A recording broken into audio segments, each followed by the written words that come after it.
Si aujourd'hui tu regardes ce direct, je veux te dire que pour moi, le réveil spirituel va commencer lorsque les enfants de Dieu eux-mêmes seront réveillés. Aussi longtemps que les enfants de Dieu ne se réveillent pas, le réveil spirituel n'aura pas lieu. Aussi longtemps que les enfants de Dieu n'occupent pas des sphères, autres que des sphères soi-disant prophétiques dans nos églises, le réveil n'aura pas lieu. Aussi longtemps que les enfants de Dieu ne cherchent pas à devenir des gouverneurs comme Joseph, ne cherchent pas à devenir de puissants administrateurs comme Daniel, ne cherchent pas à devenir des décideurs, aussi longtemps que les enfants de Dieu ne prennent pas le taureau par les cornes, aussi longtemps que les enfants de Dieu ne travaillent pas pour devenir les meilleurs, avoir des postes de responsabilité dans les institutions, nous allons prendre le temps et nous allons subir ce que les uns et les autres prendront comme décision. Aujourd'hui, vous voyez que les lois qui parlent d'homosexualité battent leur plein et on a l'impression réellement que l'église n'existe pas. Or pourtant, dans toutes les églises, on dit non, non, non. Mais on dit non à l'église. Qui va à l'église là-bas pour nous écouter? Qui va à l'église pour nous entendre? La preuve en est qu'aujourd'hui, les lois de nos nations ont décidé que les églises soient fermées, que le rassemblement soit interdit. Nous subissons cette loi. Mais ces mêmes lois-là n'ont pas interdit les métros. Ces mêmes lois-là n'ont pas interdit les supermarchés. Pendant qu'il y a autant de monde dans le supermarché que dans l'église. Donc ça peut te dire que toi qui es en train de me regarder, si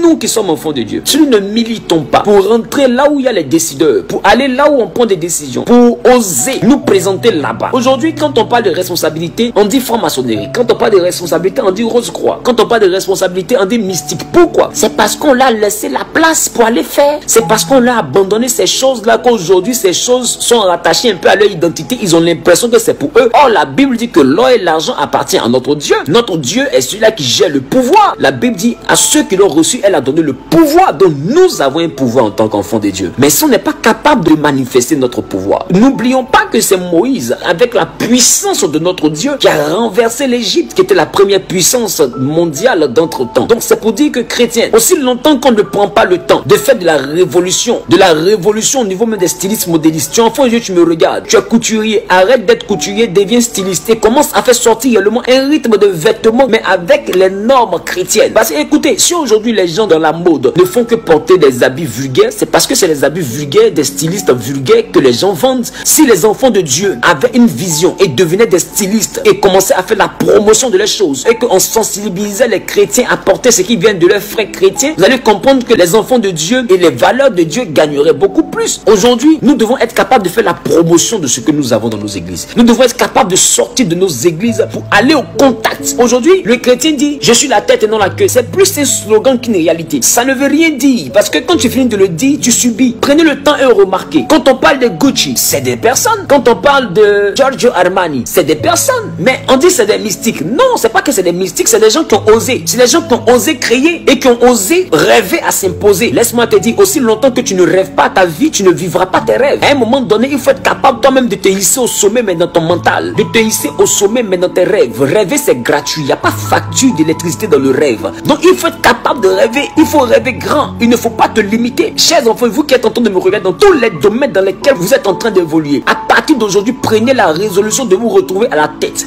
Même si les uns et les autres pensent que vous êtes des fous, même si les gens pensent que vous êtes des rêveurs, c'est pas grave. Rêvez d'abord. C'est ça qu'on appelle avoir la vision. Et le Dieu que vous servez, ce Dieu va vous permettre de vivre votre rêve. Joseph a rêvé à sa vie. Avant de devenir gouverneur, Joseph a rêvé d'abord que les gerbes se pliaient au devant de lui. Après ça, son rêve est devenu une réalité. Arrêtons de dire seulement dans notre bouche, nous sommes la tête et non la queue. Si jamais tu étais un couturier, deviens styliste. Commence à oser faire des défilés de mode. On ne voit même pas les chrétiennes qui font la couture faire des défilés. On ne voit pas les œuvres des chrétiennes. On ne voit rien. Aujourd'hui, il y a des chemises que les gens vendent. Il y a des chemises prêtes à porter. Il y a des choses, il y a des actions que les enfants de Dieu peuvent mener. Mais ils ne se sentent pas importants. Ils ne se sentent pas concernés. Ils disent, on est dans le monde, mais on ne fait pas partie du monde. Mais le monde est en train de nous dominer. Nos enfants, là, pour l'instant, ils sont encore dans le monde. Il faut qu'on puisse travailler pour être à la tête. Sinon, c'est ce qui est sur le marché qu'ils vont imposer à nos enfants. Or, nous pouvons en tant que parents prendre le taureau par les cornes et commencer à mener des combats dans lesquels nos enfants vont nous trouver et vont nous rejoindre plus tard. Donc, c'est pour dire qu'aujourd'hui, on décrit certaines choses. On voit également des clips, des enfants de Dieu qui sont chantres, mais qui chantent comme des gens aux années 60. Et c'est ça qu'on appelle la spiritualité. Des mélodies dépourvues de tout ce qui est modernisme. Donc, du coup, quand on met morceau chrétien, les gens au sommeil. Mais aujourd'hui, regardez, de plus en plus de jeunes commencent à faire le rap chrétien. De plus en plus de jeunes, même sur les réseaux sociaux, on les voit. Ils font du R&B chrétien, ils commencent à faire du reggae chrétien, du zouglou chrétien. Mais de plus en plus, ça commence à intéresser. Il faut maintenant qu'on lève le niveau. Il faut maintenant qu'on aille dans un autre level de notre spiritualité.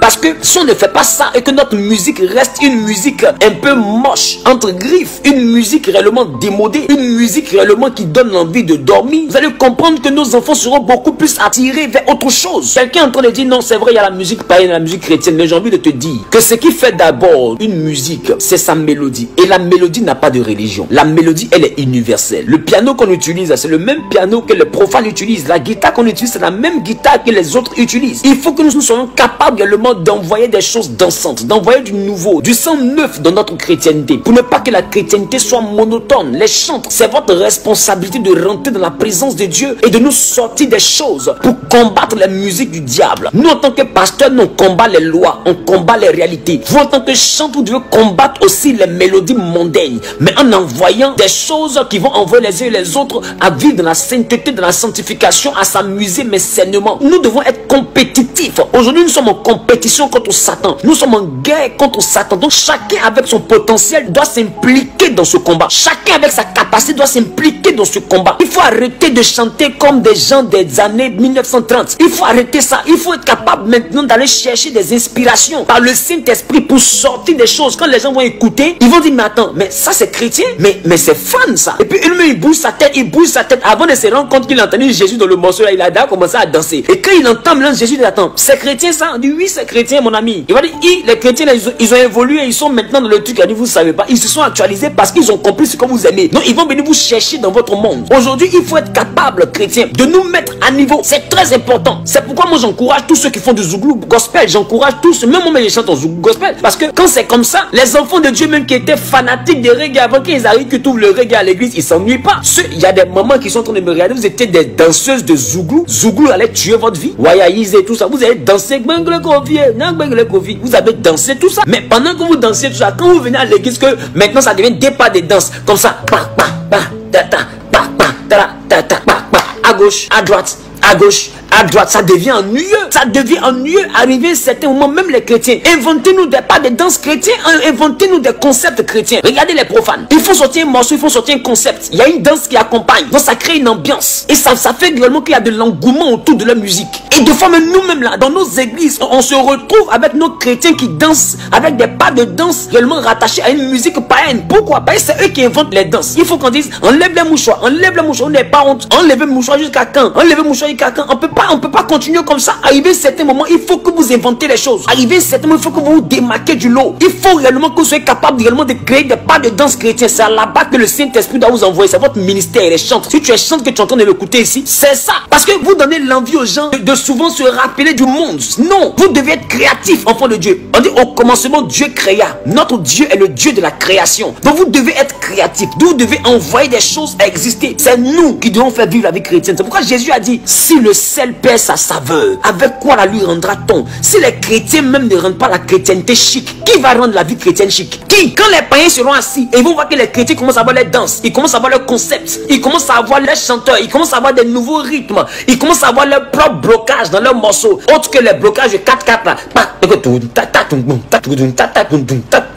C'est quoi ça? C'est quoi ça? Vous êtes sérieux là? Le monde évolue le monde. Nous sommes au 21e siècle, évoluer avec. Il y a des logiciels aujourd'hui, il y a trop de choses. Il est temps maintenant que tout le monde aille au charbon. Ah, le jour où tu t'es évangélisé, si quelqu'un te dit, ah, l'église, ne danse pas trop là-bas, moi j'aime danser. C'est vrai que des fois, il y a des chrétiens qui sont en train de me regarder là. Quand ils ont envie de danser, ils se cachent pour aller en boîte de nuit. Pourquoi? Parce que la vie chrétienne là, les gens n'inventent rien. Ils se cachent pour aller danser. Pourquoi? Parce qu'ils disent que là-bas, il y a l'animation. Ils se cachent. Et matin, ils viennent danser à l'église. Ils viennent danser à gauche, mais la même personne qui danse à gauche, à droite, matin à l'église, la veille de ça, j'ai des reins de ça, j'ai des reins de boîte de nuit de ça. Tu peux pas supporter si son pasteur me voit, il va s'évanouir. Il va jamais penser que c'est sa chante qui est là. Il va jamais penser que c'est son fidèle qui est là. Il dit, j'ai des reins. Mouler le botteur qui est dedans là. Tu peux pas supporter. Pourquoi? Parce que les chrétiens ne sont pas compétitifs. Vous êtes chrétiens, vous êtes dans l'événementiel. Vous ne pouvez pas créer des événements chrétiens pour que les chrétiens s'amusent. Mais si on avait cette vie là, est-ce que vous pensez que Satan allait recruter certains parmi nous? Aujourd'hui, les chrétiens s'ennuient. Même ils vont partir à la plage. On dit sirène des eaux est dans l'eau. Il faut que les chrétiens travaillent désormais à rendre la vie chrétienne chic.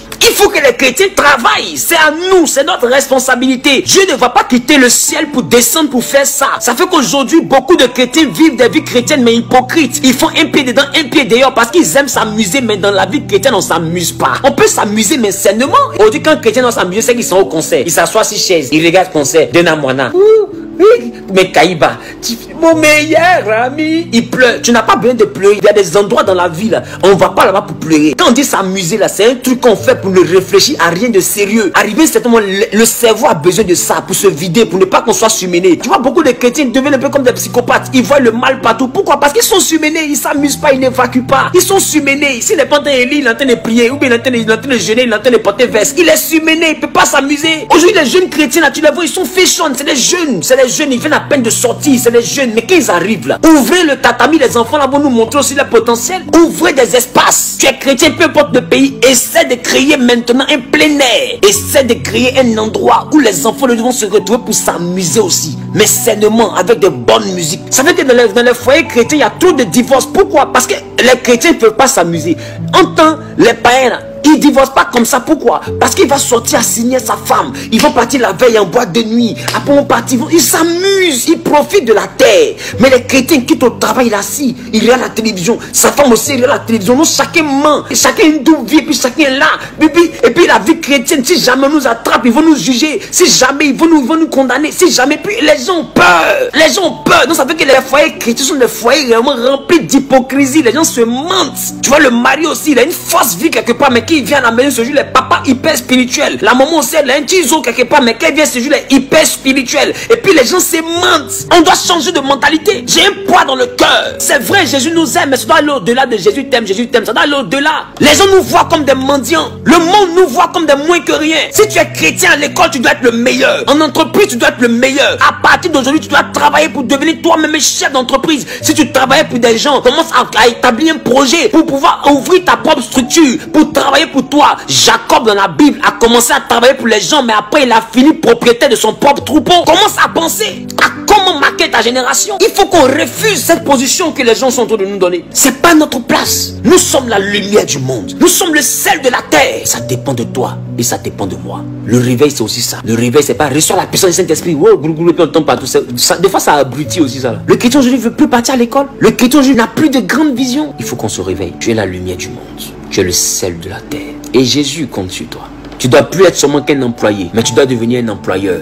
Tu dois embaucher des gens aussi. Tu ne dois pas être un salarié seulement, mais toi aussi tu dois payer des salaires aux gens. Tu es né pour être la tête.